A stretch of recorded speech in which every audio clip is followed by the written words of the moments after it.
ओम शांति। बाबा ने आज मुरली में कुछ पॉइंट बताए, महावाक्य हैं बाबा के।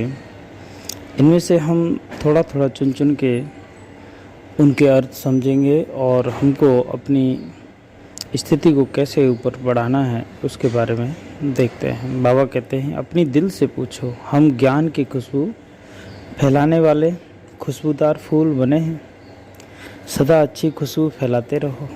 बाबा कहते हैं अपने से ये पूछना चाहिए, बैठ कर के योग में बैठो या अकेले में हो, जैसे भी, कि हम वो खुशबूदार फूल हैं जो मेहनत करते हैं हम, या हमारी मेहनत कहीं विफल तो नहीं जा रही है।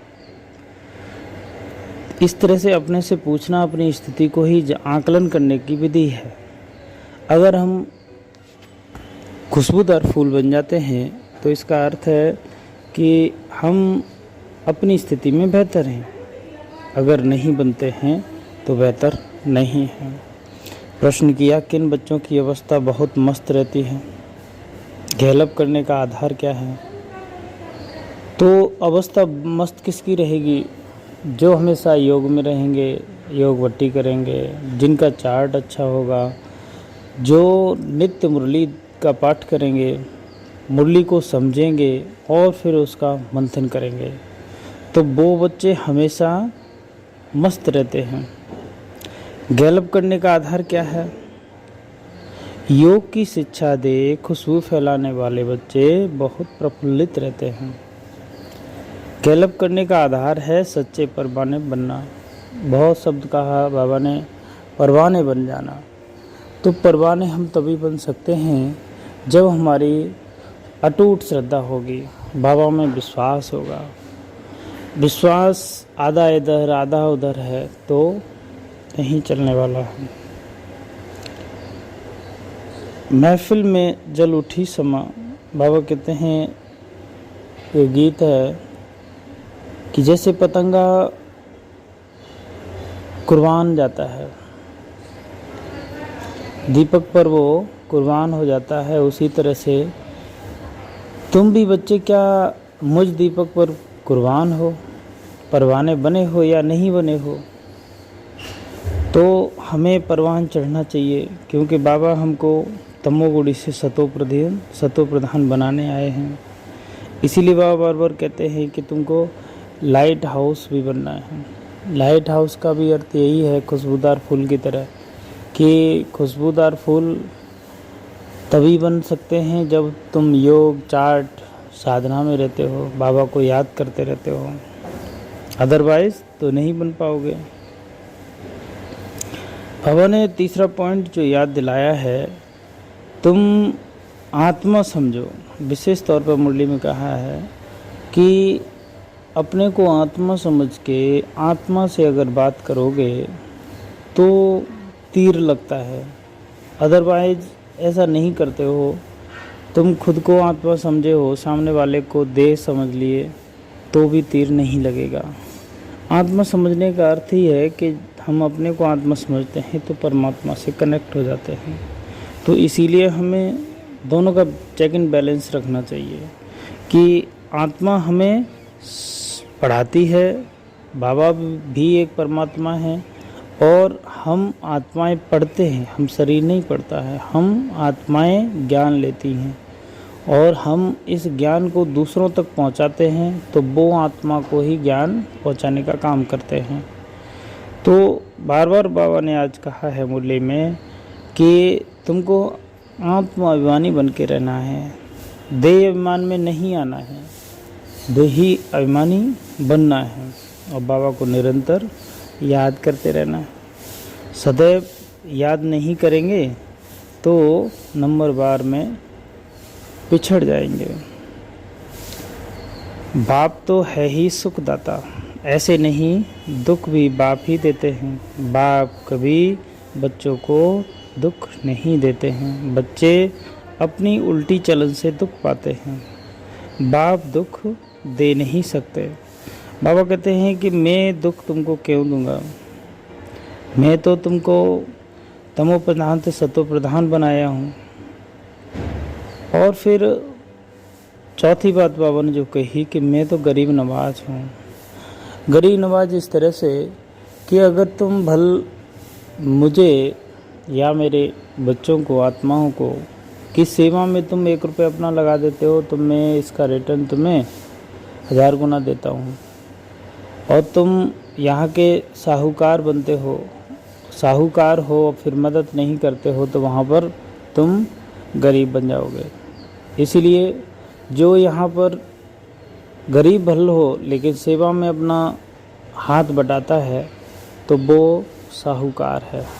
बाबा इस तरह से कहते हैं कि यज्ञ में हमेशा सेवा करते रहना चाहिए और अपने को आत्मा समझ के ही दूसरी आत्मा से हमें बात करनी चाहिए। हमें शरीर भान में नहीं आना चाहिए। आत्मा से जब बात करती है तो परमात्मा से स्वतः ही कनेक्ट हो जाती है, उसे वो बातें याद रहेंगी। और बाबा कहते हैं ब्रह्मा सरस्वती मेल फीमेल कहेंगे, शंकर पार्वती मेल फीमेल कहेंगे, शिव बाबा को न मेल न फीमेल कहेंगे। तो बाप आत्माओं को समझाते हैं, यह है बड़ी मंजिल। बाबा की आत्मा इनको समझाती है। आत्मा को इंजेक्शन लगता है तब देह अभिमान टूटता है। तो बाबा ने मुख्य पॉइंट आज जो मुरली में बताए हैं कि हमको देही अभिमानी बनने की मेहनत करनी है। आत्मा भाई से बात करना है।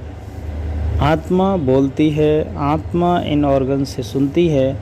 यह अभ्यास होना चाहिए हमें, ये हमारी ये लगन रटन में होना चाहिए और हमारे रोए रोए में बसा हो। कहते हैं ना कि जिस चीज़ से हमें मोहब्बत हो जाए तो हमें स्वतः ही याद आने लगती है, उसकी याद करवानी नहीं पड़ती है। तो बाबा अगर हमको ये फील हो जाए कि मैं तो आत्मा हूँ और मैं अगर आत्मा हूँ तो दूसरे को जब आत्मा समझेंगे, ये फीलिंग सदा रहेगी तो हम स्वतः ही अच्छे बनते जाएंगे। उच्च गति के लिए पावन निर्विकारी बनना है, जीते जी मरकर पूरा परवाना बनना है। बाबा कहते हैं कि तुम जीते हो। अगर एक आता है कोटेशन, जियो है जोगी जियो, मरो, दूसरी लाइन में आती मरो है जोगी मरो, मरण है मीठा। तो यहाँ परवाना बनना, यहाँ मरना बहुत मीठा है। वो उस तरह से है जैसे कि हम ईश्वर की शरण में चले जाते हैं। जीते जी मरना है असलियत में, और वो मरना नहीं, वो तो बस अंत पूरा हो गया, टाइम पूरा हो गया तो हमें जाना ही है, फिर हम रह ही नहीं सकते हैं, तो वो क्या मरना है। इसलिए बाबा कहते हैं कि उच्च गति के लिए पावन निर्विकारी बनना है, जीते जी मरकर पूरा परवाना बनना है। वरदान दिया, एक हिम्मत की विशेषता द्वारा सर्व का सहयोग प्राप्त कर। एक हिम्मत की विशेषता द्वारा सर्व का सहयोग प्राप्त कर आगे बढ़ने वाली विशेष आत्मा। जो बच्चे हिम्मत रखकर निर्भय होकर आगे बढ़ते हैं उन्हें बाप की मदद स्वतः मिलती है। हिम्मत की विशेषता से स्वर्ग का सहयोग मिल जाता है। इसी एक विशेषता से अनेक विशेषताएं स्वतः आती जाती हैं। एक कदम आगे रखा, अनेक कदम सहयोग के अधिकारी बने। इसी विशेषता का औरों को दान और वरदान देते रहो, अर्थात विशेषता को सेवा में लगाओ तो विशेष आत्मा बन जाएंगे।